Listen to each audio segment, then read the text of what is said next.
అమ్మ అందరికీ నమస్కారం. ఈరోజు అంటే ఒక ప్రజాప్రతినిధిగా ఎన్నిక కాబడిన తర్వాత ఎవరైనా మామూలుగా మాట్లాడాలనుకుంటే అసెంబ్లీకి వచ్చి మాట్లాడతారు. కానీ జనాల్లోకి రావడానికి భయపడే వ్యక్తి, జనాలను ఎదుర్కోలేని వ్యక్తి, అంటే ఆ టైప్ ఆఫ్ రోగానికి ఏం పేరు పెట్టాలా అని ఇందాకే మేము గూగుల్ కూడా చేసాం. కానీ గూగుల్ కూడా చెప్పలేకపోతుంది ఆ రోగం ఏంటో. అలాంటి రోగం కలిగిన వ్యక్తి జగన్మోహన్ రెడ్డి. నిజంగా నవ్వొచ్చింది. 3 గంటల ప్రెస్ మీట్లో చెప్పిన అబద్ధాన్నే మళ్ళీ మళ్ళీ చెప్పి వాళ్ళ బ్లూ మీడియాలోని సాక్షి మీడియాలోని చూపిస్తారు కదా అని అదే అబద్ధాన్ని పదే పదే చెప్తే నిజమైపోతుంది అన్నట్టుగా మొత్తం ప్రెస్ మీట్ అంతా చూస్తే అందులో ఒక్క లైన్ కూడా నిజం లేకుండా మొత్తం 3 గంటల పాటు ఏకబిగిన అబద్ధాలు చెప్పగలగడంలో ఓ Guinness book of world record సాధించగలిగాడేమో నా ఉద్దేశంలో. సో తను యాక్చువల్గా మామూలుగా చూసుకుంటే అతను ఏమనొచ్చు అంటే ఒరిజినల్ హ్యాబిచువల్ క్రిమినల్స్ ఉన్న మెంటాలిటీ. పోలీస్ లాంగ్వేజ్లో ఈ హ్యాబిచువల్ క్రిమినల్స్, హ్యాబిచువల్ అఫెండర్స్ అని చెప్పి ఒకటి ఉంటుంది. యాక్చువల్గా అందులోనే మనం హ్యాబిచువల్స్ మామూలుగా మాట్లాడుకున్న ఇతగాడిని చూస్తే ఒరిజినల్ హ్యాబిచువల్ క్రిమినల్. ఎందుకంటే అతనికి బేసికల్గా క్రిమినల్ మెంటాలిటీతో ఉన్న ఈ వ్యక్తి ఎప్పుడు చూసినా క్రిమినల్గానే ఆలోచిస్తాడు, అబద్ధాలే మాట్లాడతాడు. ఆఖరికి అబద్ధాన్ని కప్పిపుచ్చడానికి అవతల వాళ్ళ మీద నెపాలు నెట్టడానికి కూడా ఎక్కడా కూడా ఎట్టి పరిస్థితుల్లోని వెనుకాడడు. అతను చేసిన తప్పిదాలని పక్క వాళ్ళ మీద నెట్టడానికి చూసే వ్యక్తుల్లో ఫస్ట్ వ్యక్తి జగన్మోహన్ రెడ్డి ఉంటాడు. మొన్న నేను ఒకటి చూసా. మొహానికి మసి అంటుకుంటేనట తుడాల్సింది అద్దాన్ని కాదట, మన మొహం మనం తుడుచుకోవాలి. దాని అర్థం ఏంటో, మసిపోవాలంటే మన మొహం మనం తుడుచుకోవాలి. దాని అర్థం ఏంటంటే మనం తప్పులు చేసి పక్కోడి మీద నెడితే మన మీద ఉన్న మరకలు పోవు. ఆ తప్పులు మనం సరిదిద్దుకుంటాలనుకుంటే అప్పుడు పోతాయి. అలా ఉంది ఈరోజు జగన్మోహన్ రెడ్డి పరిస్థితి చూస్తే. అంటే ఆఖరికి ఈరోజు చూసుకొని ఒక 35 సంవత్సరాలుగా వ్యాపార రంగంలో ఏకబిగిన అవార్డులు సాధించుకుంటూ ఎక్కడా కూడా ఎటువంటి మచ్చ లేకుండా వెళ్తున్న హెరిటేజ్ ఫుడ్స్ మీద కూడా అతని తాలూకా అక్కసుని వెళ్ళగక్కడం చూస్తూ ఉంటే నిజంగా ఒక పక్క నుంచి నవ్వొచ్చింది, ఒక పక్క నుంచి బాధ అనిపించింది. ఎక్కడో అక్కడ హెరిటేజ్ని బయటకు తీసుకురావాలి అంటే ఎక్కడో ఒక డైవర్షన్ పాలిటిక్స్ చేయాలి.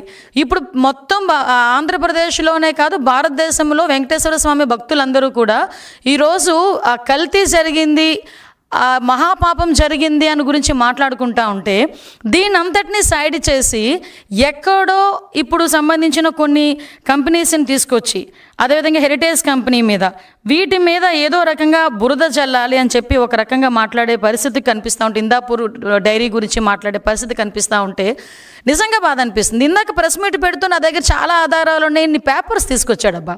అన్ని పేపర్స్ చూసుకొని నేను అనుకున్నాను, అబ్బా ఏం ఆధారాలు సేకరించేసాడో అని చెప్పి మేము కూడా అలాగ నేను ఒకసారి చూసిన వెంటనే నవ్వు వచ్చింది. యాక్చువల్గా ఇందులోని మనకి హెరిటేజ్కి సంబంధించి వెబ్సైట్ ఓపెన్ చేసుకున్నా కూడా లిస్ట్ ఆఫ్ కంపెనీస్ ఒక యూనిట్స్ సుమారుగా 20 ఉంటాయి. ఆ 20 లిస్ట్ ఆఫ్ యూనిట్స్లో కూడా 15 హెరిటేజ్కి సంబంధించి ఓన్ యూనిట్స్, అవి ఒక 5 కాంట్రాక్ట్ మ్యానుఫ్యాక్చరింగ్ యూనిట్స్. అయితే వీళ్ళు ఈ సాగ్రిగేట్ చేసుకునే కార్యక్రమంలో ఈ మ్యానుఫ్యాక్చరింగ్ యూనిట్ అని చెప్పి ఒక దగ్గర రాశారంట. ఇది ఒక్కటే కాదండి, ఇందాపూర్కి సంబంధించిన కంపెనీ గురించే రాయలేదు అది. ఇప్పుడు ఈ 5 కాంట్రాక్ట్ మ్యానుఫ్యాక్చరింగ్ యూనిట్లో one of the unit Indapur unit అది. అయితే దానికి కూడా ఈ 5టికి కూడా మ్యానుఫ్యాక్చరింగ్ యూనిట్ అనే రాశారు తప్పించి దానికి ఒకటి కూడా ఎక్కడ కూడా రాయలే. అది కూడా ఏంటంటే వాళ్ళ సిస్టంలో ఒక ప్రోగ్రామ్గా వాళ్ళు చేసుకున్నారు తప్పించి ఏదో మిమ్మల్ని మభ్యపెట్టడానికో జనాలను మభ్యపెట్టడానికో చేసిందైతే కాదు అని చెప్పి చాలా క్లియర్గా తెలుస్తుంది. ఎందుకంటే అక్కడ మ్యానుఫ్యాక్చరింగ్ యూనిట్ నుంచి మ్యానుఫ్యాక్చరింగ్ యూనిట్ రాసినంత మాత్రం ఏదైనా జరిగిపోద్దా? ఒకసారి ఆలోచించండి, లాజికల్గా ఆలోచించండి. నెక్స్ట్ ఇంకొకటి, అందులోని ఇంకొక పేపర్ తీసుకొచ్చి చూపించాడు. మరకంద్ శాస్త్రి ఆయన రిజిగ్నేషన్ ఎందుకు చేశాడు? ఆయనకు వేరే ఉద్యోగం వచ్చింది, రిజిగ్నేషన్ చేశాడు. స్టిల్ నవ్ ఇంకా అక్కడే వర్క్ చేస్తున్నాడు. ఈ నెలాఖరుకో మార్చి నెలాఖరుకో అతను రిలీవ్ చేసి పంపిస్తారు. ఇంతకు ముందు 4 సంవత్సరాల క్రితం వేరే కంపెనీలో పనిచేసేవారు. 4 సంవత్సరాల ముందు ఈ హెరిటేజ్ కంపెనీకి వచ్చారు. ఇప్పుడు అతనికి వేరే కంపెనీలో మంచి ఇంకో ఉద్యోగం వచ్చింది. ఆ ఉద్యోగానికి అతను వెళ్ళిపోతున్నారు, రిజిగ్నేషన్ ఇచ్చారు. ఇది కూడా వన్ ఆఫ్ ద యాక్చువల్గా నార్మల్ ప్రాక్టీస్ అది అంటే దీన్ని కూడా ఈ రాజకీయానికి ఉపయోగించుకుంటున్నారంటే ఏదో అంటారు కదా, సూక్ష్మ రంధ్రాన్వేషణ చేస్తున్నారనమాట. కానీ ఏదో అంటారు, కొండని తవ్వి ఎలకను కూడా దొరకదు. ఇక్కడ హెరిటేజ్ని టచ్ చేస్తే ఎక్కడైనా ఏమని అంటారంటే కొండని తవ్వి ఎలకను పట్టారా అంటారు సాధారణంగా. నువ్వు హెరిటేజ్ని తవ్వితే ఎలక కూడా దొరకదు, ఎందుకంటే అంత క్లీన్ చీట్లో ఉండే ఒక సంస్థ అది. అటువంటి పరిస్థితి నుంచి ఈరోజు మనకి అది కూడా ఎందుకు పెడతారంటే వెబ్సైట్లో పెట్టారు. అది వాళ్ళేం దాచుకోలేదే, వెబ్సైట్లో పెట్టారు. ఎందుకు వెబ్సైట్లో పెట్టారు? యాక్చువల్గా స్టాక్ ఎక్స్చేంజ్కి వాళ్ళు ఇన్ఫర్మేషన్ ఇవ్వాలి. ఎందుకంటే బికాస్ ఆఫ్ ఇన్వెస్టర్స్కి తెలియాలి, పలానా సేల్స్ డిపార్ట్మెంట్కి సంబంధించిన head of the sales department manager అతను హెడ్ ఆఫ్ ద డిపార్ట్మెంట్ వెళ్ళిపోతున్నాడు, రిజైన్ చేశాడు అన్న విషయాన్ని స్టాక్ ఎక్స్చేంజ్ వాళ్ళకి చెప్పాలి వీళ్ళు. ఎట్ ద సేమ్ టైం ఇన్వెస్టర్స్కి తెలియాలి. కాబట్టి ఓపెన్గా అది వెబ్సైట్లో పెట్టడం జరిగింది. ఆ వెబ్సైట్లో కాగితాన్ని తీసుకొచ్చి ఇతను ఎందుకు రిజైన్ చేశాడు? నీకు చెప్పిగా రిజైన్ చేయాలా, లేకపోతే నీకు చెప్తే కానీ రిజైన్ అక్కడ చేయనివ్వా? నాకు అర్థం కావట్లే. అంటే అలాంటి కాగితాలు తీసుకొచ్చి హెరిటేజ్లో ఏదో జరిగిపోతుందని చూపించడానికి చేసే ప్రయత్నం చూస్తూ ఉంటే నిజంగా జగన్మోహన్ రెడ్డిని చూస్తే భలే జాలనిపించింది అబ్బా నాకైతే. సేమ్ యాస్ట్రీస్ ఈరోజు హిందాపూర్ డైరీ గురించి మాట్లాడుతున్నారు. ఇక్కడ వాళ్ళు ఏం మాట్లాడతారు, హెరిటేజ్ యూనిట్ అంటున్నారు అనమాట. యాక్చువల్గా ఒకసారి బుర్రున్నవాడు ఎవరికైనా ఏది పెద్ద కంపెనీ ఏది చిన్న కంపెనీ, పెద్ద కంపెనీకి ఒక యూనిట్ కంపెనీ అవుతుంది చిన్న కంపెనీ, అంతేకాని చిన్న కంపెనీకి యూనిట్ కంపెనీ పెద్ద కంపెనీ అవ్వదు. ఇప్పుడు హెరిటేజ్ ఫర్ ఎగ్జాంపుల్ డైలీ 20 లక్షల లీటర్ల పాలు ప్రొక్యూర్ చేస్తే దానికి డబల్ మిల్క్ ప్రొక్యూర్ చేసేది హిందాపూర్. అంటే 40 లక్షలు డైలీ లీటర్లు ప్రొక్యూర్ చేసేది. అటువంటిప్పుడు హెరిటేజ్ యూనిట్ ఎలా అవుతుంది హిందాపూర్? ఒక్కసారి ఆలోచించండి. హెరిటేజ్ యూనిట్ అని మాట్లాడతావు. ఇంకొకటి, యాక్చువల్గా హిందాపూర్ అన్నది ఈ కన్స్యూమర్ మార్కెటింగ్ చేయదు, సాధారణంగా బల్క్ మార్కెటింగ్ చేస్తుంది. దట్టు ఏంటంటే ప్రొడక్షన్ ఎక్కువ. అది ప్రొడక్షన్ చేసి కంపెనీస్కి ఇస్తే కంపెనీస్ వాళ్ళు కన్స్యూమర్ మార్కెటింగ్ చేసుకుంటారు. ఫర్ ఎగ్జాంపుల్ వీళ్ళు ఏం చేస్తారంటే లేబులింగ్ అంటే ప్రొడక్షన్ వాళ్ళు చేస్తారు. లేబులింగ్ అంటే ఇప్పుడు హెరిటేజ్ కంపెనీ ఈ హిందాపూర్ కంపెనీకి దగ్గర నుంచి చీజ్ అని, పన్నీర్ అని, నెక్స్ట్ ఇంకొకటి ఏంటంటే టెట్రాప్యాక్ మిల్క్స్ సంబంధించినవని ఇలాంటివి కొనుగోలు చేస్తుంది, హెరిటేజ్ కొనుగోలు చేస్తుంది. హెరిటేజ్ అన్న కంపెనీ ఇప్పటి వరకు ఏ కంపెనీకి కూడా గీ సప్లై చేయలే. హెరిటేజ్కి ఓన్ గీ మ్యానుఫ్యాక్చరింగ్ ఉంది. హెరిటేజ్ కంపెనీ గీ కూడా ఎప్పుడూ బల్క్గా ట్యాంకర్స్తో ఎక్కడికి పంపించలే. అది ఓన్లీ కన్జ్యూమర్కి మాత్రమే అది సప్లై చేసే పరిస్థితి. కన్జ్యూమర్ మార్కెటింగ్ మాత్రమే చేస్తారు. ఈ విషయం చిన్న పిల్లోడిని అడిగినా చెప్తాడు. దానికి ఈరోజు హిందాపూర్ కంపెనీకి హెరిటేజ్ నుంచి నెయ్యి వెళ్ళిద్ది, ఆ నెయ్యిని తీసుకొచ్చి హిందాపూర్ తీసుకొచ్చి మన టీటీడీకి ఇస్తుందని మాట్లాడుతున్నారు. అసలు బుర్ర పనిచేస్తుందా మీకు? అసలు చాలా క్లియర్గా వాళ్ళు ఒక సిస్టమ్ పెట్టుకున్నారు. మేము ఏ రోజు కూడా టెంపుల్స్కి మీ నెయ్యి సరఫరా చేయకూడదు, ఎందుకంటే వాళ్ళు బల్క్గా చెయ్యరు వాళ్ళు.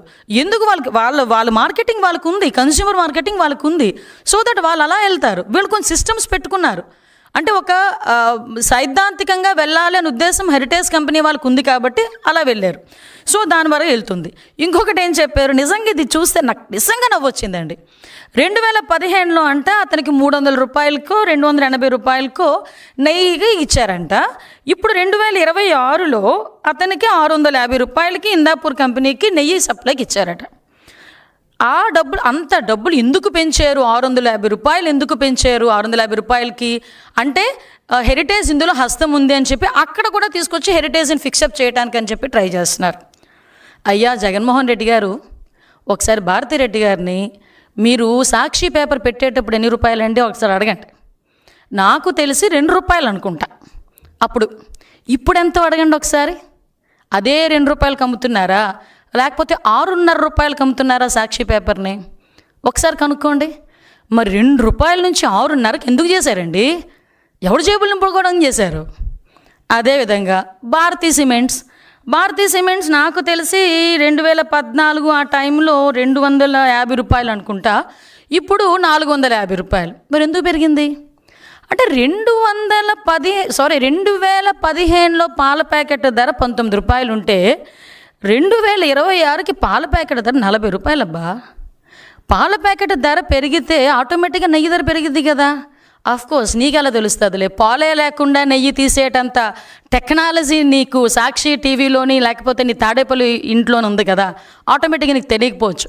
తెలుసుకో నాయన, విషయం ఏంటంటే అప్పటికి ఇప్పుడు రేట్లు పెరిగినాయి, పాల ధర పెరిగింది. ఫర్ ఎగ్జాంపుల్ నందిని ఉంది, నందిని డైరీ వాళ్ళకి 700 రూపాయలకి ఇస్తున్నారు. ఎందుకో తెలుసా? కర్ణాటకలో పాల ధర ఇంకా ఎక్కువ కాబట్టి అక్కడ ఎక్కువ కాబట్టి 700 రూపాయలకి సప్లైకి ఇచ్చింది ఇదే టీటీడీ.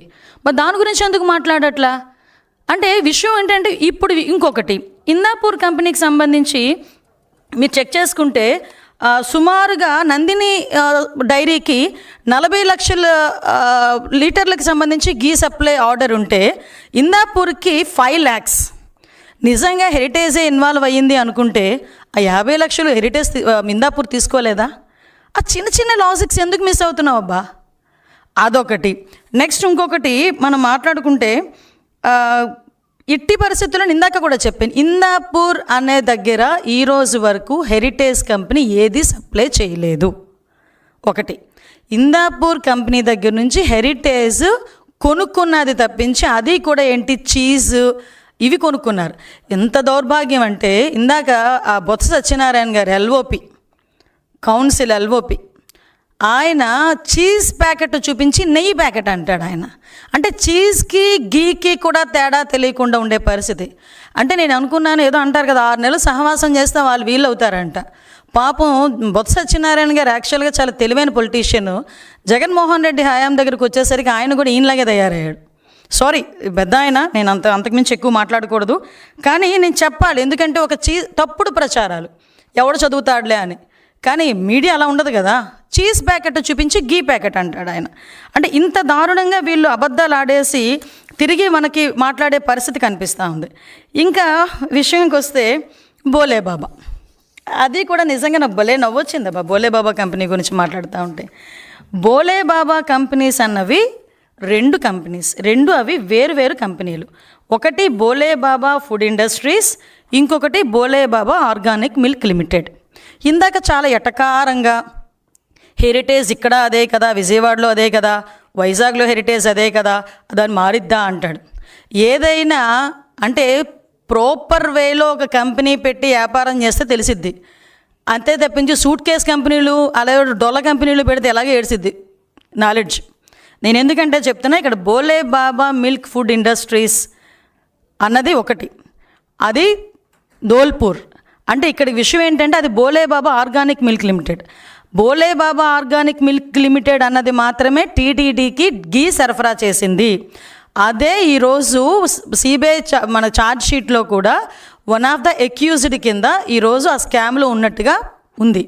కానీ ఈ బోలేబాబా మిల్క్ ఫుడ్ ఇండస్ట్రీస్ ఏదైతే ఉందో అది ఏ రోజు కూడా గీ అన్నది టీటీడీకి సప్లై చేయలేదు. అది ఫస్ట్. సెకండ్ ఇష్యూ, ఈ బోలేబాబా మిల్క్ ఫుడ్ ఇండస్ట్రీస్ ఏదైతే సప్లై చేయలేదో ఆ కంపెనీ 2004లో స్థాపించబడింది. ఏదైతే బోలేబాబా ఆర్గానిక్ మిల్క్ లిమిటెడ్ అని స్కామ్లో ఉందో అది 2020లో స్థాపించింది. ఇంకోటి మీరు అన్నారు అన్నీ ఒకటే కదా అని. అయ్యా, ఇప్పుడు హెరిటేజ్ కంపెనీ ఉంది, దానికి CEO ఉంటారు, 6-7 డైరెక్టర్లు ఉంటారు, వాళ్ళకు ఒక మొత్తం అంతా ఎలా చేయాలి ఏం చేయాలని చెప్పేసి ఒక టిన్ నెంబర్ ఉంటుంది, ఒక డిన్ నెంబర్ ఉంటుంది, ఇవన్నీ ఉంటాయి. కాబట్టి హెరిటేజ్ అన్నది ఏ మూలకెళ్ళినా హెరిటేజే. ఎందుకంటే టిన్ నెంబరు ఈ CEOలు డైరెక్టర్లు అందరూ ఒకటే కాబట్టి. కానీ ఇక్కడ బోలేబాబా మిల్క్ ఫుడ్ ఇండస్ట్రీస్కి బోలేబాబా ఆర్గానిక్ లిమిటెడ్కి ఎంత తేడా ఉందంటే, బోలేబాబా మిల్క్ ఫుడ్ ఇండస్ట్రీస్ వాళ్ళు అగర్వాల్స్. ఇక్కడ బోలేబాబా ఆర్గానిక్ మిల్క్ లిమిటెడ్ అంటే ఎవరైతే స్కామ్లో ఉన్నారో వాళ్ళు జైన్స్. ఆ జైన్స్ పేరుతోనే ఛార్జ్ షీట్లో కూడా వాళ్ళ మీద అక్యూజ్డ్ రాసి ఉంది, ఒకసారి చూడండి. ఇంకొకటి ఏంటంటే NIC మనకి CIN కార్పొరేట్ ఐడెంటిఫికేషన్ నెంబర్ ఒకటి ఉంటుంది. ఐడెంటిఫికేషన్ నెంబర్లు కూడా 2 వేరు. చదవమంటే చదువుతాను, నాకేం ప్రాబ్లం లేదు. అదేవిధంగా NIC కోడ్ కూడా అంటే ఏదైతే సప్లై చేయలేదో బోలేబాబా మిల్క్ ఫుడ్ ఇండస్ట్రీస్ది 4520 4520. అదే బోలేబాబా ఆర్గానిక్ లిమిటెడ్ ఏదైతే ఉందో స్కామ్లో ఉన్న కంపెనీకి 10610. అది రిజిస్ట్రేషన్ నెంబర్స్. అంటే రిజిస్ట్రేషన్ నెంబర్స్ వేరు, కంపెనీ ఎప్పుడు స్థాపించడం వేరు, అదేవిధంగా సిని నెంబర్లు వేరు, NIC కోడ్ వేరు, registration number NIC code 4520 Bhole Baba milk food industries అయితే బోలేబాబా ఆర్గానిక్ మిల్క్ లిమిటెడ్ది 1513. సారీ, ఇందాక నేను వేరేది చదివాను, 1513. నేను రిజిస్ట్రేషన్ నెంబర్ తప్పు చదివా. అదే Bhole Baba milk food industries private limited registration number అయితే 229055. Bhole Baba organic milk limited in the sense ఏదైతే స్కామ్లో ఉందో ఆ కంపెనీ రిజిస్ట్రేషన్ నెంబర్ 10610. సో ఈ 2 కంపెనీలు వేరు అన్నది చాలా క్లియర్గా అర్థమవుతుంది. కానీ ఈ ముక్క 5 సంవత్సరాలు సీఎం చేసిన వ్యక్తికి ఎందుకు అర్థం కావట్లేదో నాకు అర్థం కావట్లే.